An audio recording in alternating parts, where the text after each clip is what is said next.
Hello प्यारे बच्चों, welcome to Ansar जी के स्टडी। आज है 10 सितंबर और हम लोग पढ़ेंगे आज के महत्वपूर्ण करंट अफेयर्स और इससे जितने भी रिलेटेड प्रश्न बनेंगे वो सभी हम आपको बताएंगे। तो आप इस क्लास को शुरू से लास्ट तक ज़रूर देखिए। चलिए स्टार्ट करते हैं। ये रहा आपका पहला प्रश्न। गिनीज वर्ल्ड रिकॉर्ड्स, सबसे अधिक गोल करने वाले फुटबॉलर कौन बने हैं? पुर्तगाल के कप्तान क्रिस्टियानो रोनाल्डो ने पुरुषों के अंतर्राष्ट्रीय फुटबॉल में सर्वाधिक गोल करने का विश्व रिकॉर्ड तोड़ दिया है। इसका ऑप्शन आपका सही हो जाएगा Cristiano Ronaldo, option number B. और इनसे पहले थे बच्चों आयरलैंड के ईरानी स्ट्राइकर अली डेई के 109 अंतर्राष्ट्रीय गोल के लंबे समय तक रिकॉर्ड था, जिसका रिकॉर्ड तोड़ के 36 साल की उम्र में क्रिस्टियानो रोनाल्डो अब 111 गोल के साथ सबसे अधिक अंतर्राष्ट्रीय गोल करने का गिनीज वर्ल्ड रिकॉर्ड धारक बन गए हैं। और राफेल नडाल बच्चों लॉरियस वर्ल्ड स्पोर्ट 2021 का पुरस्कार राफेल नडाल ने जीता था। और महिला में पूछे तो आपको याद रखना है नाओमी ओसाका, जो जापान से बिलोंग करती हैं। राफेल नडाल ने ऑस्ट्रेलिया ओपन 2021 का भी खिताब अपने नाम किया है और इसमें भी महिला जीती हैं नाओमी ओसाका। फ्रेंच ओपन 2020 का भी खिताब राफेल नडाल ने ही जीता है। और महिला में पूछ रहे तो आपको याद रखना है ईगा स्विएतेक। नोवाक जोकोविच ये विंबलडन ओपन टेनिस 2021 के खिताब जीते हैं। और महिला में पूछ ले तो एशले बार्टी। अगला प्रश्न है 2023 में G20 शिखर सम्मेलन की मेजबानी कौन सा देश करने वाला है? तो अपना देश भारत 1 दिसंबर 2022 से G20 की अध्यक्षता करेगा और अपनी अध्यक्षता में 2023 में पहली बार G20 नेताओं के शिखर सम्मेलन का आयोजन करेगा। इसका ऑप्शन आपका सही हो जाएगा भारत, ऑप्शन नंबर बी। तो 2023 में G20 का 18 नंबर का संस्करण होगा और केंद्रीय वाणिज्य और उद्योग मंत्री पीयूष गोयल G20 के लिए भारत का शेरपा नियुक्त किए जाएंगे। तो ये शेरपा क्या होता है? शेरपा एक राजनयिक होता है जो शिखर सम्मेलन से पहले प्रारंभिक कार्य की देखरेख करता है। G20 समिट 2021 में रोम में इटली में आयोजित किया जाएगा और 2022 का पूछ ले तो आपको याद रखना है इंडोनेशिया के बाली में आयोजित किया जाएगा। अगला प्रश्न है टाटा AIA लाइफ इंश्योरेंस ने किसे अपना ब्रांड एम्बेसडर बनाया है? ये याद रखिएगा, आपका मे नहीं ने है, इसको याद रखिएगा। तो बताइए। भारतीय एथलीट और ओलंपिक स्वर्ण पदक विजेता नीरज चोपड़ा के ने से अपना ब्रांड एम्बेसडर बनाया है, जो हाल ही में टोक्यो ओलंपिक में उनकी ऐतिहासिक जीत के बाद यह साझेदारी चैंपियन भाला फेंकने वाले के साथ हस्ताक्षर करने वाली पहली ब्रांड साझेदारी भी है। नीरज चोपड़ा टाटा AIA के सपनों को सक्षम करने और स्वस्थ और खुशहाल जीवन को प्रेरित करने और उत्कृष्टता के लिए जुनून के अपने मूल मूल्य को बारीकी से शामिल करते हैं। अगले कुछ वर्षों में नीरज देश भर में अपने उपभोक्ताओं को समाधान पेश करने में टाटा AIA के प्रयासों का समर्थन करेंगे। इसका ऑप्शन आपका सी सही हो जाएगा नीरज चोपड़ा। कुछ समय पहले आपको बताए थे स्मृति मंधाना और रानी रामपाल को इक्विटास स्मॉल फाइनेंस बैंक ने अपना ब्रांड एम्बेसडर बनाया था। लवलीना बोरगोहेन इसे असम के समग्र शिक्षा अभियान के लिए ब्रांड एम्बेसडर नियुक्त किया गया है। अगला प्रश्न है हाल ही में किस बैंक ने सूक्ष्म लघु और मध्यम उद्यम क्षेत्र को ऋण सहायता प्रदान करने के लिए राष्ट्रीय लघु उद्योग निगम के साथ एक समझौता ज्ञापन पर हस्ताक्षर किया है। ये जो सूक्ष्म लघु और मध्यम उद्यम क्षेत्र है उसे ऋण सहायता प्रदान करने के लिए एचडीएफसी बैंक की शाखाएं इन क्षेत्रों में एमएसएमई परियोजनाओं और देश भर के अन्य महत्वपूर्ण औद्योगिक क्षेत्रों में सहायता प्रदान करेंगी। तो इसका ऑप्शन आपका बी सही हो जाएगा, एचडीएफसी बैंक। एचडीएफसी बैंक इसका मुख्यालय मुंबई महाराष्ट्र में। वर्तमान समय में इसके एमडी और सीईओ हैं शशिधर जगदीशन। और बैंक ऑफ बड़ौदा के सीईओ हैं वर्तमान समय में संजीव चड्ढा। पंजाब नेशनल बैंक के एसएस मल्लिकार्जुन राव। ये सभी याद रखिएगा। अगला प्रश्न है, हाल ही में किस बैंक ने ग्राहकों के लिए व्यवसायिक के भुगतान संसाधित करने के लिए all in one point of sale swiping machine voice post जो लॉन्च की है? इसका ऑप्शन आपका सही हो जाएगा, कर्नाटक बैंक। महत्वपूर्ण है वॉइस पीओएस जियो। ये क्या है तो बता दें आपको। इसकी शुरुआत देश में डिजिटल भुगतान के बुनियादी ढांचे के विस्तार और कैशलेस अर्थव्यवस्था को बढ़ावा देने की दिशा में एक और कदम है। तो मतलब क्या हुआ बच्चों कि आपको डिजिटल की तरह सब मोबाइल से मोबाइल में आप कैसे भी करके डिजिटल माध्यम से सुविधाजनक आपके लिए है, इसके लिए इसका शुरुआत किया गया है। कर्नाटक बैंक इसका मुख्यालय मैंगलोर में है और वर्तमान समय में सीईओ हैं महाबलेश्वर एमएस। कर्नाटक बैंक की स्थापना 18 फरवरी 1924 को हुआ था।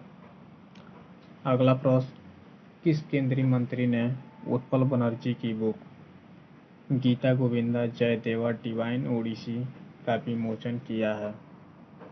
इसका ऑप्शन आपका सही हो जाएगा, केंद्रीय संस्कृति मंत्री Kishan Reddy Gangapuram. Option number B. आपको पता है कि 12वीं शताब्दी के एक महान कवि थे जिनका नाम था जयदेव। उनकी पुस्तक थी गीत गोविंदम। उसी पुस्तक का ये जो है पहला पूर्ण तुकबद्ध अनुवाद है, मतलब अनुवाद किया गया है। और ये जो केंद्रीय संस्कृति मंत्री हैं किशन रेड्डी गंगापुरम, इन्होंने इस उद्घाटन के समय बुजुर्गों की बात देश के साथ नामक कार्यक्रम का भी शुभारंभ किया है, जिसका उद्देश्य है उन युवाओं और बुजुर्गों के बीच बातचीत को बढ़ाना जिनकी उम्र 95 साल और उससे अधिक है। और इस तरह उन्होंने आज़ादी से पहले भारत में लगभग 18 साल बिताए हैं। डॉक्टर वीरेंद्र कुमार ये कौन है? तो ये सामाजिक न्याय एवं अधिकारिता मंत्री हैं। प्रहलाद जोशी ये आपको बता दें संसदीय कार्य मंत्री, कोयला खनन मंत्री वर्तमान समय में है। अर्जुन मुंडा जनजाति मामलों के मंत्री हैं। अगला प्रश्न है, international day to project education from attack दिवस कब मनाया जाता है? मतलब है शिक्षा को हमले से बचाने के लिए अंतर्राष्ट्रीय दिवस। तो ये सबसे पहले 2020 में पहली बार शिक्षा को हमले से बचाने के लिए मनाने की घोषणा की गई थी। तो ये मनाया जाता है आपका 9 सितंबर को और इसका उद्देश्य है छात्रों और शिक्षकों के लिए सुरक्षा और सुरक्षा के स्थानों के रूप में स्कूलों की सुरक्षा के महत्व के बारे में जागरूकता बढ़ाना और सार्वजनिक एजेंडे के शीर्ष पर शिक्षा को बनाए रखने की आवश्यकता को पूरा करना। यूनेस्को इसका मुख्यालय फ्रांस के पेरिस में है। इसके वर्तमान समय में प्रमुख है आड्रे अजोले। यूनेस्को की स्थापना 16 नवंबर 1945 को हुआ था। यूनिसेफ के कार्यकारी निदेशक हैं आपके हेनरिटा एच4। स्थापना 11 दिसंबर 1946 को हुआ था और यूनिसेफ का मुख्यालय न्यूयॉर्क संयुक्त राज्य अमेरिका में है। अगला प्रश्न है, S&P ग्लोबल रेटिंग ने वित्त वर्ष 2022 में भारत की जीडीपी कितने प्रतिशत रहने का अनुमान लगाया है? तो 2021-22 में 9.5% रहने का अनुमान लगाया है और 2022-23 में पूछ लें तो है 7% तक बढ़ने की उम्मीद है। अगला प्रश्न है, किस केंद्र शासित प्रदेश में भारत के सबसे ऊंचे एयर प्यूरिफायर टावर का उद्घाटन किया गया है? तो इसका ऑप्शन आपका बी सही हो जाएगा, चंडीगढ़। इसको स्थापित किया है चंडीगढ़ प्रदूषण नियंत्रण समिति की पहल पर ट्रांसपोर्ट चौक सेक्टर जो 26 में पायस एयर प्राइवेट लिमिटेड द्वारा स्थापित किया गया।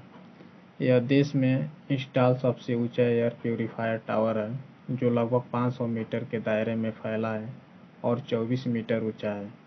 एयर प्यूरिफायर टावर आसपास के वातावरण की 3.88 करोड़ क्यूबिक फीट हवा को साफ करेगा। इसका उद्देश्य क्या हुआ? आपको प्रदूषण से बचाना। और आपको कल बताए थे चंडीगढ़ रेलवे स्टेशन को इट राइट स्टेशन प्रमाणन दिया गया। और कुछ दिन पहले आपको बताए थे कि भारत में सबसे बड़ा स्मोक टावर दिल्ली में बनाया जा रहा है। ये भी आपको हवा को साफ करेगा और लोगों को प्रदूषण से बचाएगा। अगला प्रश्न है, किस केंद्रीय मंत्री ने देश भर के 132 शहरों में वायु प्रदूषण के नियमन के लिए पैड़ा नामक पोर्टल लॉन्च किया है? तो केंद्रीय पर्यावरण वन और जलवायु परिवर्तन मंत्री भूपेंद्र यादव ने देश भर के 132 शहरों में वायु प्रदूषण के नियमन के लिए पैड़ा नामक पोर्टल लॉन्च किया है। इसका ऑप्शन सही हो जाएगा आपका option number D, Bhupender Yadav. पैड़ा का फुल फॉर्म होता है बच्चों P for portal for regulation of air pollution in non attainment cities. ये जो पैड़ा पोर्टल लॉन्च हुआ है, यह शहर की हवाई कार्य योजना के कार्यान्वयन की भौतिक और वित्तीय स्थिति पर नजर रखने के साथ साथ जनता को वायु गुणवत्ता पर जानकारी प्रसारित करने में सहायता करेगा। जी किशन रेड्डी वर्तमान समय में संस्कृति एवं पर्यटन मंत्री हैं। पुरुषोत्तम रूपाला डेयरी पशुपालन और मत्स्य पालन मंत्री हैं और राजकुमार सिंह विद्युत एवं नवीकरणीय ऊर्जा मंत्री। अगला है, किस राज्य ने वतन प्रेम योजना शुरू किया है? तो गुजरात सरकार ने दिसंबर 2022 तक अनिवासी गुजरातियों के साथ संयुक्त रूप से 1000 करोड़ रुपए की सार्वजनिक कल्याण परियोजनाओं को शुरू करने की योजना तैयार करने की घोषणा की है। इसका ऑप्शन सही हो जाएगा ऑप्शन नंबर सी, गुजरात सरकार। गुजरात की राजधानी है गांधीनगर। मुख्यमंत्री हैं विजय रूपानी और राज्यपाल हैं आचार्य देवव्रत। अगला प्रश्न है, हाल ही में बेबी रानी मौर्य ने अपने पद से दिया इस्तीफा। यह किस राज्य की राज्यपाल थी? 64 वर्षीय बेबी रानी मौर्य को अगस्त 2018 में कृष्णकांत पाल की जगह उत्तराखंड का राज्यपाल नियुक्त किया गया था और ये अपना कार्यकाल पूरा होने से लगभग 2 साल पहले इस्तीफा दे दी। तो इसका ऑप्शन आपका सी हो जाएगा उत्तराखंड। और ये उत्तराखंड के राज्यपाल बनने से पहले 1995 से 2000 तक उत्तर प्रदेश में आगरा की मेयर के रूप में भी कार्य किया था। वर्तमान समय के यहाँ सीएम है पुष्कर सिंह धामी। अगला प्रश्न है, सितंबर 2021 में सुरक्षा पर कैबिनेट समिति ने भारतीय वायुसेना के लिए किस देश के Airbus defence and space SAC-29 5MW परिवहन विमान की खरीद के लिए मंजूरी दी है? इसका ऑप्शन आपका डी सही हो जाएगा, स्पेन। जो 295 MW विमान समकालीन तकनीक के साथ 5 से 10 टन क्षमता का एक परिवहन विमान है जो भारतीय वायुसेना के पुराने एयरो विमान की जगह लेगा। स्पेन यहाँ की राजधानी है मैड्रिड, मुद्रा है यूरो, प्रधानमंत्री हैं पेड्रो सांचेज और राष्ट्रीय खेल है यहाँ का फुटबॉल। अगला प्रश्न है, सितंबर 2021 में किसने पीएमजी दिशा अभियान की शुरुआत की और सभी डिजिटल गांवों को 100% डिजिटल साक्षरता के लिए एक अभियान की घोषणा की है? पीएमजी दिशा अभियान, इसका फुल फॉर्म है प्रधानमंत्री ग्रामीण डिजिटल साक्षरता अभियान। इस अभियान के तहत 8 से 10 सितंबर 2021 तक ग्रामीण नागरिकों के लिए 3 दिवसीय प्रमाणन अभियान चलाया जाएगा। ये इलेक्ट्रॉनिक्स और आईटी राज्य मंत्री राजीव चंद्रशेखर द्वारा शुरू किया गया, तो ऑप्शन इसका ए सही हो जाएगा। अगला प्रश्न है, किस देश ने वायुमंडल, जल और भूमि की देश की अवलोकन क्षमता में सुधार करने के लिए अंतरिक्ष में एक नया उपग्रह जीएओ गाओफेन 502 सफलतापूर्वक लॉन्च किया है? इसका ऑप्शन आपका बी सही हो जाएगा, चीन। यह एक हाइपर स्पेक्ट्रल उपग्रह है जिसका उपयोग व्यापक पर्यावरण निगरानी के लिए किया जाएगा। तो बच्चों, ये रहा आज का आपका सेशन। कैसा लगा आज का क्लास, एक कमेंट बॉक्स में ज़रूर बताएं। फिर मिलते हैं अगले दिन। तब तक के लिए अपनी पढ़ाई और ज़बरदस्त तरीके से करिए ताकि आने वाला पेपर एक भी छूटे नहीं इस बार।